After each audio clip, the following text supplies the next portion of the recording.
Good. I have two topics, and also you have very kindly scheduled. My project team is about this topic as well, and we're scheduled next. So this is time for 5 minutes, and there's one slide that I can throw into the next presentation, and the next one's time for 8. God willing, it all works in that time frame.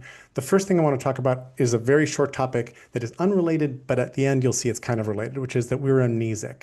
And I ask people, where do you put things worth remembering? You read and see a lot of URLs on the web that are like, wow. Does anybody have a system to put them in? Not really. And then why don't we know what we know? Why are we so, just like Stefan just said, we need to sort of leave a record, leave a blueprint, exactly that, but we don't have a place to put the blueprint other than our blog or something like that, right? We keep having the same conversations and we are easier to spin because of this. We have normalized also intellectual property overprotection. I have an idea that I call books and PDFs are where ideas go to die, because they're not making the ideas easier to implement and use. I'm weird because I've been feeding a single mind map for over 27 years. I have 600,000 different things in it. Each node, many of you, certainly all of you who have spoken in this last week, I have added you to my brain. You can browse it for free at jerrysbrain.com. Don't go and get distracted right now. As I said, all these links will be available to you. And it's given me a really unique experience that I think is more unique than I understand, of having a shareable, accessible memory. Unfortunately, the way I share it is proprietary software, so I can only share it out so that you can see it. You can't comment to me through it or anything like that. But it is shareable, and I have a lot of friends who figured out how to use my brain without me giving them a tour. So that's a whole topic in and of itself. You can go to my notes about this event because I've been note-taking in my brain at that link once this is all over. We could use a space to share what we see and believe, and I call this the big fungus. Which is an entire different conversation, but I love mycelial metaphors, and I believe that collective work should be hard fun. So I picked a tongue-in-cheek name for the project of where do we share what we see and believe as the big fungus. Now let me switch topics into design from trust and give you a brief history of trust, and this is a really fast overview.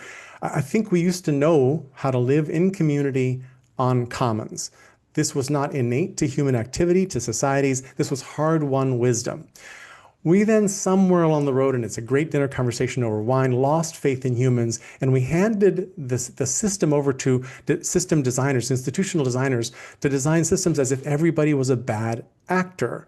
This proved bad because we normalized mistrust into the system. So we have a compulsory education system because we can compel you to put your child into a system where we teach them the same thing as we teach all his or her buddies that were born within a year in the same month, which is not how humans actually learn. We don't really like these institutions, and there have been insurrections around the world, from Cacerolazos and Occupy to MAGA and Tea Party and everything else, rebelling against this broken social contract and the institutions that we have. However, I discovered that there were organizations all over the place designed from trust, and I would like to describe to you what this design from trust thing is. This is not the official logo of Design from Trust, and this is a work in progress. This is not a polished methodology. I'm still writing a book about it, et cetera, but I want to offer you a notion that we can design from an assumption of good intent.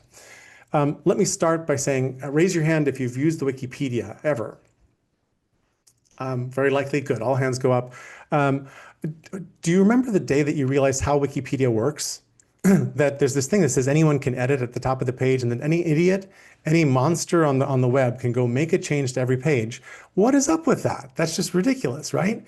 Well, guess what? That is designed from trust, because wikis are social entities. The Wikipedia started out as the Newpedia project, which Jimmy Wales funded just because he'd made some money trading commodities. And he hired one person and then found 80 volunteers and gave them a 7-layer editorial process. And after 2 years of work, they had 20 articles done. They were like, well, that's not going anywhere. In the meantime, somebody had introduced them to wikis, which operate because anybody can watch and modify and reverse changes on any pages. And guess what? Now it's always among the top 10 visited websites on the planet. That's pretty extraordinary. That's my favorite example of design from trust, because it's open content, open source code, et cetera, et cetera. There are many examples of design from trust. I just gave you Wikipedia. I'll talk a little bit more in a second about the sharing economy, so Airbnb, all those kinds of companies, peer-to-peer lending. But let me just give you a list. The internet is designed from trust, so is all open source software, open science, tool lending libraries, microfinance, unschooling, also known as self-directed education, workplace democracy, which is a big deal, animal gentling, like the Horse Whisperer, remember the Robert Redford movie? Designed from trust because you join up with a horse instead of breaking it. Time banking, where neighborhoods or regions agree to use a certain currency that only works within their region. Quaker Meeting is designed from trust. It's one of the places where I got the ideas that are the seed of design from trust. Here's a whole mess more of them. Traffic calming, the Toyota production system, Bobby Peel's principles of policing for the Metropolitan Police Force in London, honor codes, ultimate frisbee, open space meetings. I don't have enough time to give you all of them, and this list is in my brain at this link down below. So design from trust was inspired a little bit by design thinking and by a couple other things, but you can see that I'm really interested in design. I never thought I'd be interested in institutional design, and it turns out that's kind of what I'm talking about here, that we've gone and we've institutionalized mistrust in a way that's hurting us everywhere, and we don't even see it, to the point where trust has come up 50 times in this week, and every time that little bell gets rang, I'm happy because I care about this and I think we can fix it. It was also inspired by a whole bunch of contrarians that I discovered who became my role models. And this was a light bulb that went on slowly in my head. But I met John Taylor Gatto years ago. He's the guy who wrote Dumbing Us Down about the educational system and also the underground history of American education. And he got me thinking that, wow, if we liberate children to be curious and let them do that and scaffold around that, they learn much better. And he was winning teaching awards because he was breaking all the rules of the compulsory education system. You can apply these ideas to any system that you want to talk about. It's not really a methodology. It needs a community to mirror back, you know, you're not really doing this right. We can talk about that. And it's unfinished. And if you'd like to help, we'd love some help.